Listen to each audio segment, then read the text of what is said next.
Can I get a tar? Heels. Tar. Heels. Tar. Heels. Yo, we talking about Coach K, man. Coach K. Like I said before, my friends, if you've watched the other videos on this channel, if you've listened to this podcast before, you know I'm big on Coach K because you're talking about a guy who had Zion Williamson, RJ Barrett, Cam Reddish, Trey Jones. That's 4 NBA players on the same team and lost to Kyle Guy in Virginia, a team that struggled to put up 50 points. And here we are again. You have the most talented team by far, biggest names by far, a guy that's already on NBA 2K22, Banchero, and you fall short. You fall short. Ever since, Coach K used to have these teams, they were just so fundamentally disciplined, like fundamentally just sound and just everything was so machine, like well-oiled machine type thing. And then when he started dipping into the one and dones and, it's just not enough time to really get that full buy-in, you can tell. So it's been spotty since the one and done era, but prior to the one and done era, Coach K did a lot of damage in college basketball. So much respect to him, but this is a complete meltdown at the end of your coaching career, if you ask me. I mean, could you imagine? Let's go back. Let's go back to some of these great Duke teams. Could you imagine freaking? Let's say Shane Battier, Mike Dunleavy, and those boys. Could you imagine them going 5 for 22 on 3-pointers, 30 for 72 on 2-pointers, 41%? Could you imagine them shooting 60% from the field, from the free throw line, leaving 8 of them up there? Which team? Or the Corey Maggette and those boys, Trajan Langdon and those guys? Nah. They was making you pay at the line all the time. Jay Williams, think they're shooting 5 for 22 in a game like this? Grant Hill and those boys, you think think they're going 5 for 22 from 3?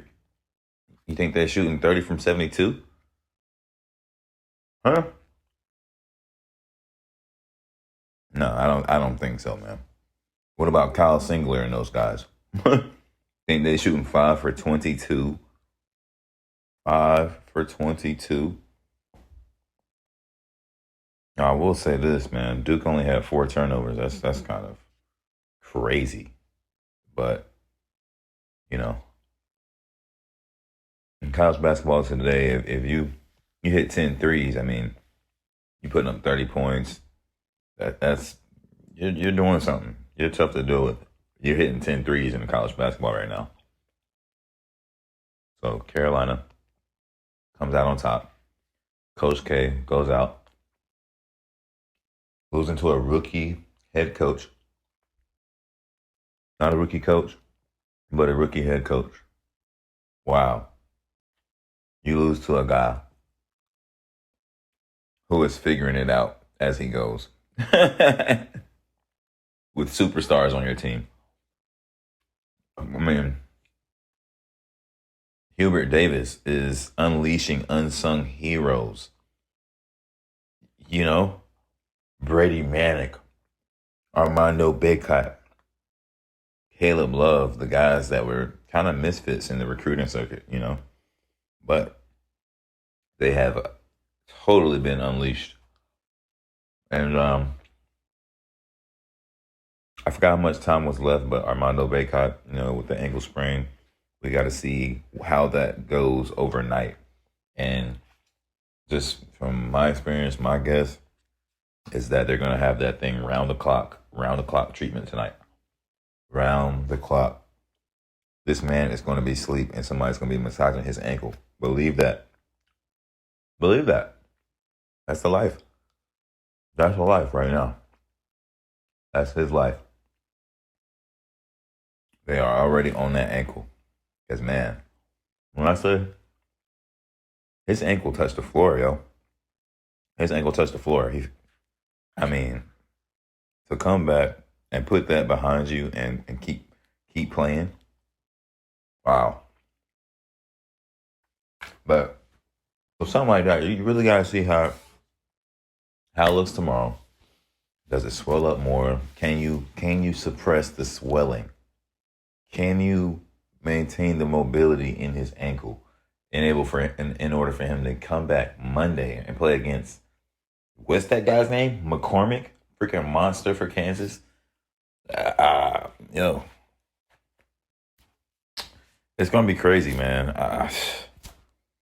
That's a lot to ask, yo. I'm not gonna sit here and lie. That's a lot to ask. Because Bill Self, yo, I understand this.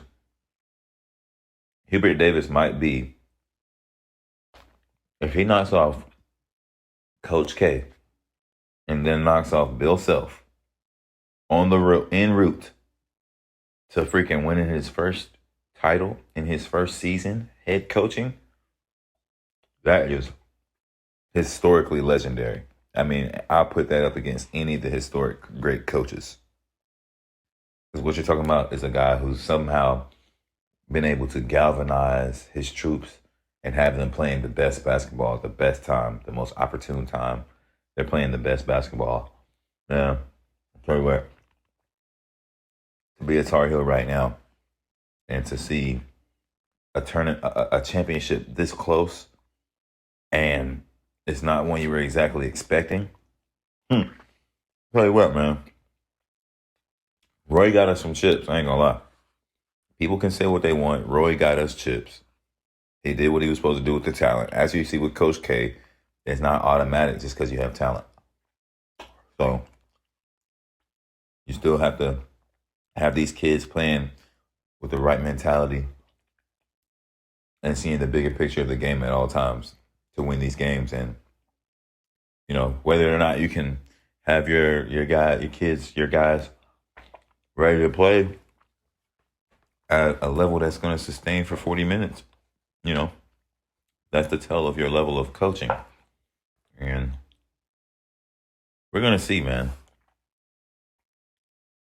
We pulling up on you, Bill Self. We pulling up on you, dog. Coach K is done. Legacy era over. His era is over. Duke's era possibly over. Got to see how that goes. I don't know who they have lined up for that, but it ain't John Shire. Is it? Oh man, it's John Shire. Oh no. Well, I'll tell you what, bro. I don't know if Duke will ever be the same, because you're asking a lot. You're talking about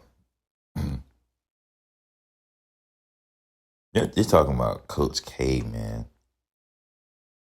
You're talking about Coach K. Well, we'll see. But Tar Heels roll. We'll be back tomorrow.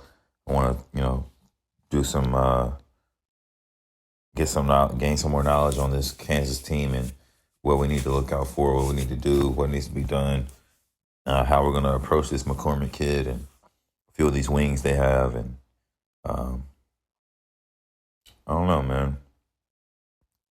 Might be over for Duke, but we'll see.